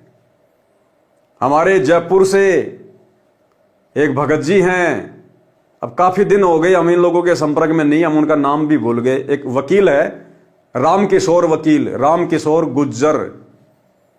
उसके बच्चे बरवाला कांड के समय सतलोक आश्रम बरवाड़ा में थे और वकील साहब अपने घर पर बैठे बैठे पूरा तमाशा देख रहे थे। वकील साहब भगतों को कह रहे थे, अरे गुरुजी जेल कब जाएंगे, कब पुलिस की पकड़ में आएंगे, क्या संगत को मरवा के जेल में जाएंगे क्या? क्योंकि वकील साहब को अपने बच्चों की चिंता हो रही थी और गुरुजी को भला बुरा कहने लगे, अब क्या संगत को मरवा के गुरुजी फिर आश्रम छोड़ के जाएंगे क्या? और एक बोरे में सारी फोटोएं पुस्तकें डाल के कुएं में डाल के आए, कुएं में। और आज वही रामकिशोर वकील जयपुर वाला हिसार में गुरुजी का मुकदमा लड़ रहा है। सतलोक आश्रम मैनेजमेंट हरियाणा ने उसको गुरुजी का वकील बना दिया है। इन आश्रमों में जाते हैं, सारी व्यवस्थाएं संभालते हैं। आज ये देवीलाल चौधरी राजस्थान के सिक्कर का नामदान सेंटर संभालता है, शायद वहां का कोऑर्डिनेटर भी वही है। वही था वो जिसने बरवाला कांड के बाद गुरुजी की फोटोएं जमीन में दबा दी और कहा कि गुरुजी को क्या जरूरत थी आश्रम में स्विमिंग पूल बनाने की, और आज वो नामदान सेंटर पे बैठा है। भाई और बहनों, ऐसे एक नहीं अनेकों। एक राजस्थान के सवाई माधोपुर जिले के शायद लालसोट तहसील के हैं, वो टीचर हैं, टीचर। उनका इंटरव्यू भी आपने देखा होगा कभी कभार, राजस्थान के सवाई माधोपुर जिले के, नाम दास भूल जाता है उनका। उसने बरवाला कांड के बाद अपने पहले वाले गुरु की शरण ग्रहण कर ली थी, जाके उसको दंडवत किया, माफी मांगी कि मेरे से गलती हो गई गुरुजी, जो मैं आपको छोड़कर संत रामपाल जी के पास चला गया था। उसके पहले वाले गुरुजी ने कहा कि बेटा मैंने तो तेरे को पहले कहा था कि वो पाखंडी है, ड्रामेबाज है। आज वही व्यक्ति राजस्थान के सवाई माधोपुर जिले के और उस तहसील का आज वो कोऑर्डिनेटर है, कोऑर्डिनेटर। तो भाई और बहनों, ऐसे ऐसे महापुरुष आज इस संगत को सतलोक के दर्शन करवा रहे हैं। ये है सतलोक आश्रम मैनेजमेंट हरियाणा का हाल। ये तो मेरे आसपास के लोग हैं इसलिए मुझे जानकारी है। बाकी आदि संगत बरवाला कांड के समय परमात्मा में दोष देख के दूर हो चुकी थी। आप भले वापस जुड़ के अपनी भक्ति कर रहे हैं टूटी फूटी, लेकिन आधे भक्तों के मन में दोष पैदा हो चुका था, आधे भक्तों के मन में। वैश्या को लिए सरेआम घूम रहा है, ये लीला देखकर वे 64 लाख नकली शिष्य कबीर जी को त्याग कर चले गए। पहले वाली साधना करने लगे, लोक लाज में फंसकर गुरु विमुख हो गए। परमात्मा कबीर जी विशेषकर ऐसी लीला उस समय किया करते जिस समय दिल्ली का सम्राट सिकंदर लोदी काशी नगरी में आया हो। उस समय सिकंदर लोदी राजा काशी में उपस्थित था। काजी पंडितों ने राजा को शिकायत कर दी कि यदि जुलाहे ने जुल्म कर दिया, काजी पंडितों ने राजा को शिकायत कर दी कि कबीर जुलाहे ने जुल्म कर दिया। शर्म लाज समाप्त करके सरेआम वैश्या के साथ हाथी के ऊपर गलत कार्य कर रहा था, शराब पी रहा है। राजा ने तुरंत पकड़कर गंगा में डुबोकर मारने का आदेश दिया। अब देखो, ऐसे थे हम भगत 650 साल पहले। राजा सिकंदर लोदी ने परमात्मा से उपदेश ले रखा था, अनेकों चमत्कार देख रखे थे, और फिर भी जनता के दबाव में आकर कहा कि उसको पकड़ो और गंगा जी में डुबो दो, आदेश दे दिया। अपने हाथों से राजा सिकंदर ने कबीर परमेश्वर जी के हाथों में हथकड़ी तथा पैरों में बेड़ी तथा गले में तोक लगाई। नौका में बैठाकर गंगा दरिया के मध्य में ले जाकर दरिया में सिपाहियों ने पटक दिया। हथकड़ी, बेड़ी तथा तोक अपने आप टूटकर जल में गिर गई। परमात्मा जल पर पद्म आसन लगाकर बैठ गए। नीचे से गंगा जल चक्कर काटता हुआ बह रहा था। परमात्मा जल के ऊपर आराम से बैठे थे। कुछ समय उपरांत परमात्मा कबीर जी गंगा के किनारे आ गए। सिपाहियों ने शेख तकी के आदेश से कबीर जी को पकड़कर नौका में बैठाकर कबीर परमात्मा के पैरों तथा कमर पर भारी पत्थर बांधकर हाथ पीछे को रस्सी से बांधकर गंगा दरिया के बीच में फेंक दिया। रस्से टूट गए, पत्थर जल में डूब गए। परमेश्वर कबीर जी जल के ऊपर बैठे रह गए। जब देखा कि कबीर गंगा दरिया में डूबा नहीं, तो क्रोधित होकर शेख तकी के कहने से राजा ने तोप के गोले मारने का आदेश दे दिया। पहले कबीर जी को पत्थर मारे, गोली मारी, तीर मारे, अंत में तोप के गोले 4 पहर यानी 12 घंटे तक कबीर जी के ऊपर मारे। अब बताओ भाई और बहनों, आज हम कैंसर के रोगी नहीं होंगे तो क्या होगा? आज हम भयंकर तरीके से भूत प्रेतों से पीड़ित नहीं होंगे तो क्या होगा? अब जो भयंकर रोगी जो परमात्मा की शरण में आते हैं, भक्ति करते करते भी जिनको इतनी जल्दी लाभ नहीं मिलता, वे वही दुष्ट आत्माएं हैं जिन्होंने 650 साल पहले अपने पिता के साथ में इस प्रकार से बदसलूकियां की थी। कोई तो वही किनारे पर गिर जाता, कोई दूसरे किनारे पर जाकर गिरता, कोई दूर तालाब में जाकर गिरता। एक भी गोला, पत्थर, बंदूक की गोली या तीर परमेश्वर कबीर जी के आसपास भी नहीं गया। इतना कुछ देखकर भी काशी के व्यक्ति परमेश्वर को नहीं पहचान पाए। तब परमेश्वर कबीर जी ने देखा कि ये तो अकल के अंधे हैं। उसी समय गंगा के जल में समा गए और अपने भगत रविदास जी के घर प्रकट हो गए। दर्शकों को विश्वास हो गया कि कबीर जुलाहा गंगा जल में डूबकर मर गया है। उसके ऊपर रेत व गारा जम गई होगी। सब खुशी मनाते हुए, नाचते कूदते हुए नगर को चल पड़े। शेख तकी अपनी मंडली के साथ संत रविदास जी के घर ये बताने के लिए गया कि जिस कबीर जी को तुम परमात्मा कहते थे वह डूब गया है, मर गया है। संत रविदास जी के घर पर जाकर देखा तो कबीर जी एक तारा यानी वाद्य यंत्र लेकर बजा बजा कर शब्द गा रहे थे। शेख तकी की तो मासी मर गई। राजा सिकंदर के पास जाकर बताया कि वह आंखें बचाकर भाग गया है, रविदास के घर बैठा है। यह सुनकर बादशाह सिकंदर लोदी संत रविदास जी की कुटिया पर गया। परमात्मा कबीर जी वहां से अंतर ध्यान होकर गंगा दरिया के बीच में जल के ऊपर समाधि लगाकर जैसे जमीन पर बैठते हैं ऐसे बैठ गए। रविदास जी से पूछा कि कबीर जी कहां पर हैं?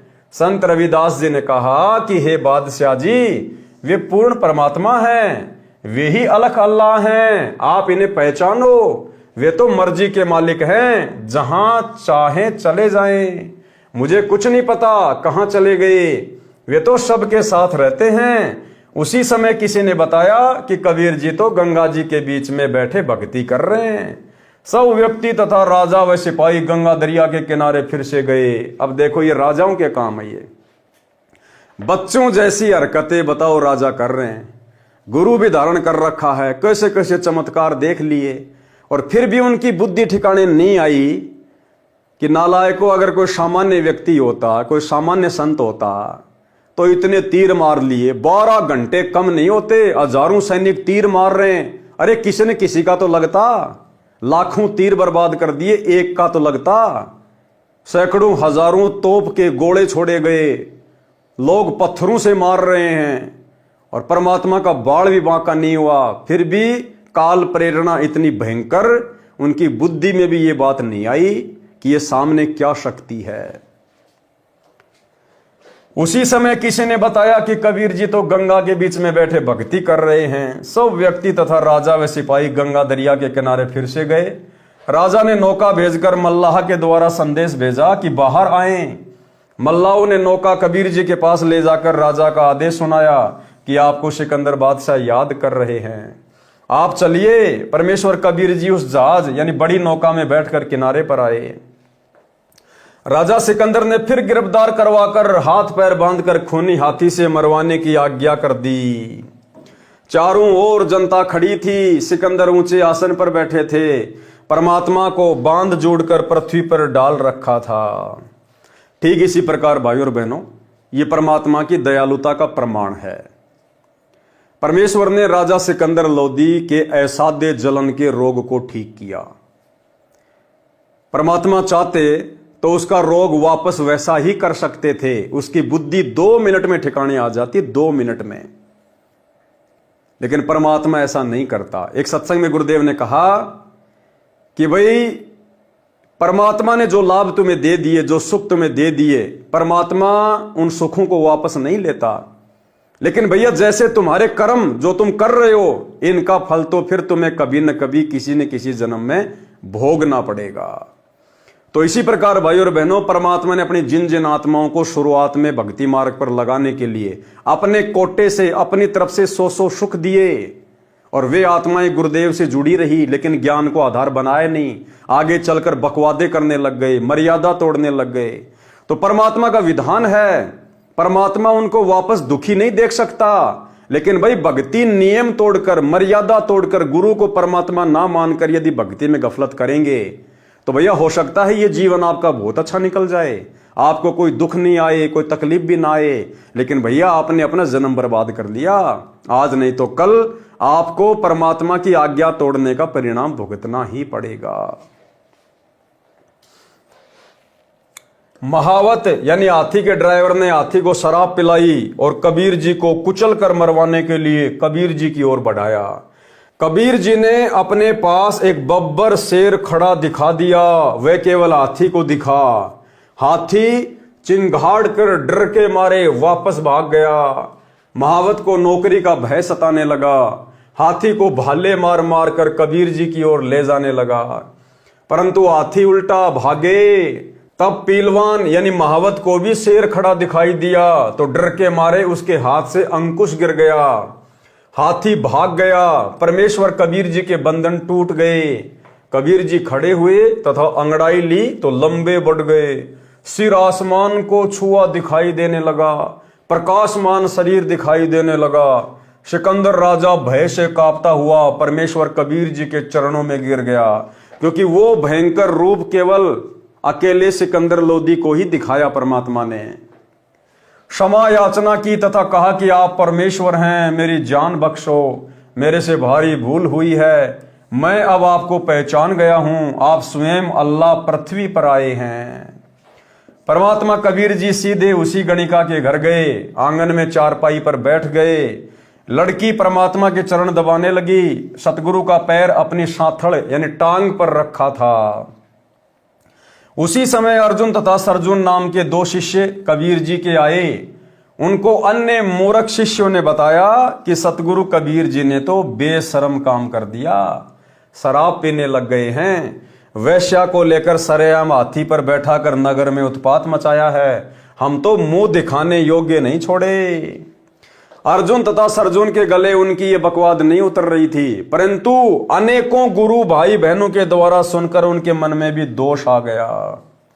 ये गलतियां भाई और बहनों वर्तमान में आप और हमने अपने अंदर नहीं होने देनी है। अरे भाई बहन तो क्या, यदि हम अपनी आंखों से भी देख लें, यदि सतगुरुदेव भगवान हमारी परीक्षा लेने के लिए इस प्रकार की घटना को अंजाम दे दें, तो भाई और बहनों हमने आंखों देख कर भी विश्वास करना तो बहुत दूर की बात है, अपने मन में भी दोष पैदा नहीं करना कि हमारे गुरुदेव भगवान इस प्रकार का कुकर्म करने की सोच भी सकते हैं। ये शब्द स्वरूपी राम हैं, सभी आत्माओं के पिता हैं, सबके बाप हैं, हम सब इनके बेटा बेटी हैं। जो भी लीला परमेश्वर के द्वारा घटित की जाएगी वो हमारी परीक्षा के लिए होगी, परीक्षा के लिए। संत गरीबदास जी के सदग्रंथ के सरबंगी साक्षी के अंग में अर्जुन सरजुन के विषय में वाणी लिखी है, जो इस प्रकार है। सरबंग साक्षी के अंग की वाणी नंबर 112-115। गरीब सर्जन को सतगुरु मिले, मक्के मदीने माही, 64 लाख का मेल था, 2 बिन सब ही जाही। गरीब चंडाली के चौक में सतगुरु बैठे जाए, 64 लाख गारत गए, 2 रहे सतगुरु पाए। गरीब सुरजन अर्जुन ठाहरे, सतगुरु की प्रतीत, सतगुरु याना बैठियो, यो द्वारा है नीच। गरीब ऊंच नीच में हम रहे, हाड़ चाम की देह, अर्जुन सरजुन समझियो, रखियो शब्द सने। सरलार्थ, अर्जुन तथा सरजुन 2 मुसलमान धर्म के मानने वाले थे। अपने धर्म की परंपरा का निर्वाह करने मक्का मदीना की मस्जिद में गए हुए थे। वहां परमात्मा कबीर जी उनको जिंदा बाबा के वेश में मिले थे, ज्ञान चर्चा करके सत्य मार्ग बताया था। वे कबीर परमात्मा के शिष्य बन गए थे। सतगुरु के आदेश अनुसार वे फिर भी मक्का मदीना या अन्य मुसलमान धर्म के धार्मिक कार्यक्रमों में जाकर भूलों को राह बताकर कबीर परमेश्वर जी से दीक्षा दिलाया करते थे। उस दिन वे बाहर से आए थे। जब सतगुरु कबीर जी को बदनाम वेश्या के घर देखा तथा लड़की की सांथड़ों पर पैर रखे आंखों देखा तथा गलती कर गए। बोले कि हे सतगुरु, आप यहां ना बैठो, ये तो नीच बदनाम औरत का घर है। अपने गुरुदेव भगवान को शिक्षा दे डाली। कबीर परमात्मा ने कहा कि हे अर्जुन तथा सरजुन, मैं ऊंच नीच में सब स्थानों पर रहता हूं। गरीब ऊंच नीच में हम रहें, हाड़ चाम की दे। अर्जुन सरजुन समझियो, रखियो शब्द स्नेह। मैं ऊंच नीच में सब स्थानों पर रहता हूं। ये तो हाड़ चाम का शरीर इस लड़की का है, मेरे लिए तो मिट्टी है। हे अर्जुन तथा सरजुन, समझो, आपको जो दीक्षा नाम जाप दे रखी है उसका जाप करो। पहले तो तुम परमात्मा कहते थे, आज मुझे शिक्षा दे रहे हो। तुम तो मेरे गुरु बन गए। मोक्ष तो शिष्य बने रहने से होता है। और ठीक इसी प्रकार की अनेकों शिक्षाएं सतगुरु रामपाल जी परमेश्वर जी को बरवाला कांड के समय उनके परिवार के द्वारा, कोऑर्डिनेटरों के द्वारा, आश्रम संचालकों के द्वारा दी गई थी बिना तोल। अब आपके मन में कबीर जी के प्रति दोष आ गया है। कल्याण असंभव है। दोनों परमात्मा के लिए घर त्याग कर बचपन से लगे थे। उनको एहसास हुआ कि बड़ी गलती बन गई, तुरंत चरणों में गिर गए। इस जन्म में मोक्ष की याचना की। परमात्मा ने कहा कि अब आपका कल्याण मेरे इस रूप से नहीं होगा। आपके मन में दोष आया है। उन्होंने चरण नहीं छोड़े, रो रो कर याचना करते रहे। तब आशीर्वाद दिया कि तुम्हारा सतगुरु दिल्ली से 30 मील पश्चिम में एक छोटे से गांव में मेरा भगत जन्मेगा। तब तक तुम इसी शरीर में जीवित रहोगे। मैं तुम्हें शौपन में सब मार्गदर्शन करता रहूंगा। मैं तुम्हें शौपन में सब मार्गदर्शन करता रहूंगा। आजकल वर्तमान में कबीर परमात्मा अपनी कुछ विशेष अच्छी आत्माओं को अपनी बाकी संगत तक संदेशा पहुंचाने के लिए निमित्त बना रहे हैं। परमात्मा शौपन के माध्यम से भी दर्शन देते हैं, साक्षात भी परमात्मा प्रकट होकर दर्शन देते हैं। जिस प्रकार जूली बहन को परमात्मा खुली आंखों से सब कुछ दिखाते हैं, तो भाई बहनों को अविश्वास नहीं होना चाहिए। यदि आपको उन संदेशों में कोई बात ऐसी लगती है जो ज्ञान आधार से मेल नहीं खाती है, केवल उन बातों को छोड़ दीजिए। बाकी बातों को जो ज्ञान आधार के अनुसार हैं उनको स्वीकार करना चाहिए। क्योंकि परमात्मा ने खुद कहा था अर्जुन को कि जब मैं आ जाऊंगा उस समय तुम्हें शौपन के माध्यम से सूचित करूंगा। शौपन के माध्यम से मैं तुम्हें शौपन में सब मार्गदर्शन करता रहूंगा। उस मेरे भगत को मैं मिलूंगा, उससे दीक्षा अधिकार दूंगा, तुम उससे दीक्षा लेकर भक्ति करना। संत गरीबदास जी जब 10 वर्ष के हुए तब कबीर जी उनको मिले थे, सतलोक दिखाया, वापस छोड़ा। तब शौपन में अर्जुन सरजुन को बताया, गांव व नाम, पिता का नाम सब बताया। उस समय अर्जुन सरजुन हरियाणा प्रांत के गांव हुमायूंपुर में एक किसान के घर पर रहते थे। आयु लगभग 225 वर्ष की थी। दोनों को एक जैसा शौपन आया। सुबह एक दूसरे को बताया। किसान सेवक से पूछा कि यहाँ कोई छुड़ानी गांव है? किसान ने बताया कि है।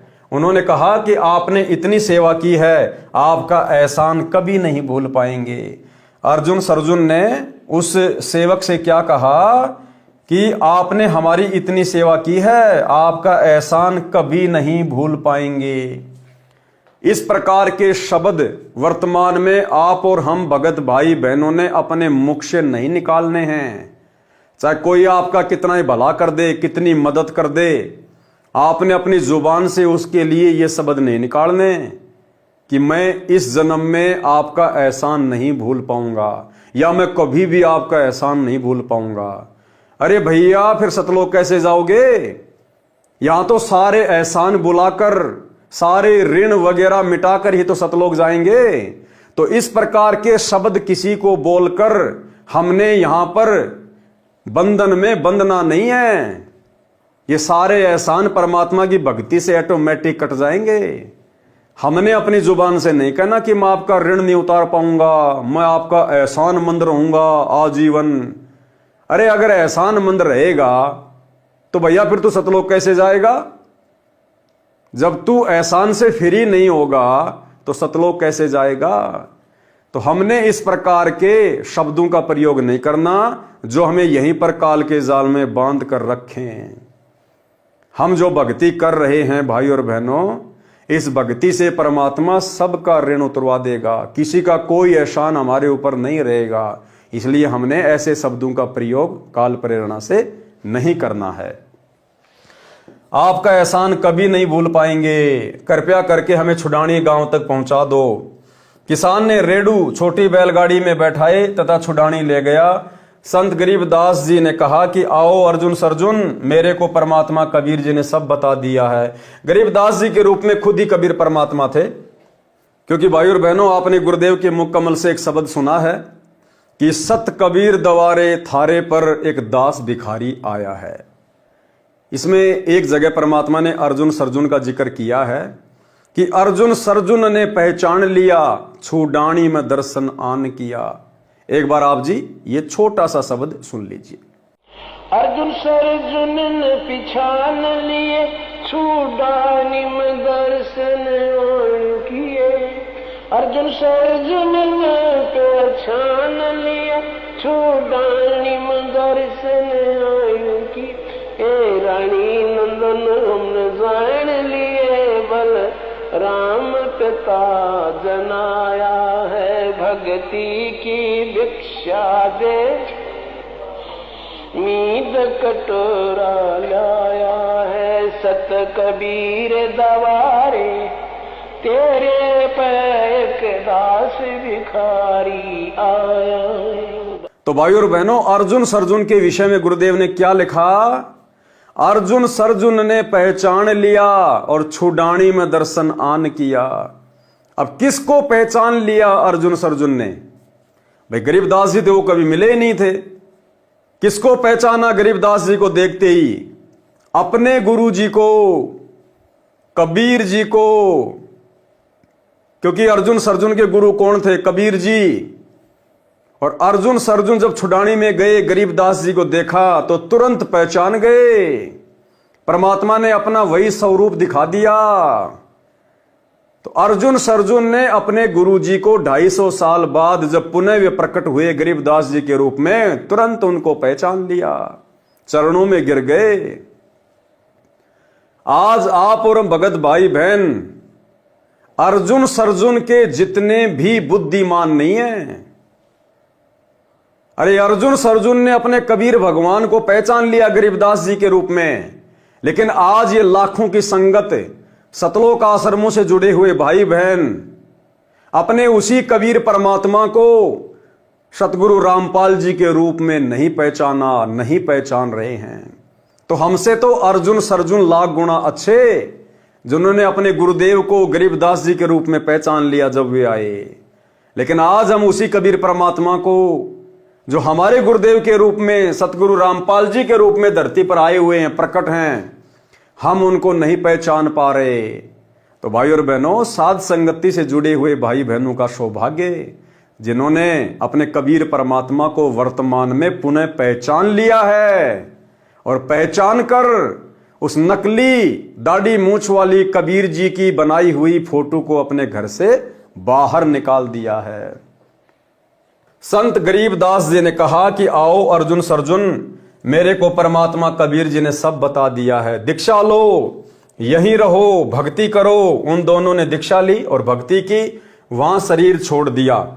दोनों के शरीर जमीन में दबाकर मंडी बनाई गई, जो सन 1940 में भूरी वाले संत ने फुड़वा दी।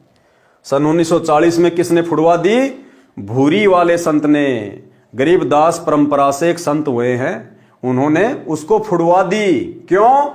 कहा कि यहां पर केवल एक यादगार सतगुरु गरीबदास जी की ही रहेगी। यदि ये दोनों भी रहेंगी तो भगत इनकी भी पूजा प्रारंभ कर देंगे, जो गलत हो जाएगा। शिष्य की पूजा नहीं की जाती। इसलिए हम सत्सेवक भाई बहनों ने ज्ञान को आधार बनाकर अपने गुरुदेव के अलावा सभी फोटोओं को फाड़ दिया, अपने घर से बाहर निकाल दिया। क्योंकि भक्ति मार्ग में केवल गुरु की पूजा होती है, शिष्यों की पूजा नहीं होती। अरे आदरणीय रामदेवानंद जी, जिनको हम दादा गुरु जी कहते हैं, असल में वो कौन थे? हमारे गुरुदेव के शिष्य थे। सतगुरु रामपाल जी ने केवल उनको अपना मुंह बोला गुरु धारण किया हुआ था, जैसे 650 साल पहले पंडित रामानंद जी को किया था। तो हमारे दादा गुरु जी हमारे गुरुदेव के गुरु नहीं थे, हमारे गुरुदेव के शिष्य थे। गुरु तो केवल सांसारिक दृष्टि में बने हुए थे। तो भैया भक्ति मार्ग में शिष्य की पूजा नहीं होती, परमात्मा की पूजा होती है। और परमात्मा है सतगुरु रामपाल जी, पंडित चिदानंद जी, वो भी एक जीव आप और हमारी तरह।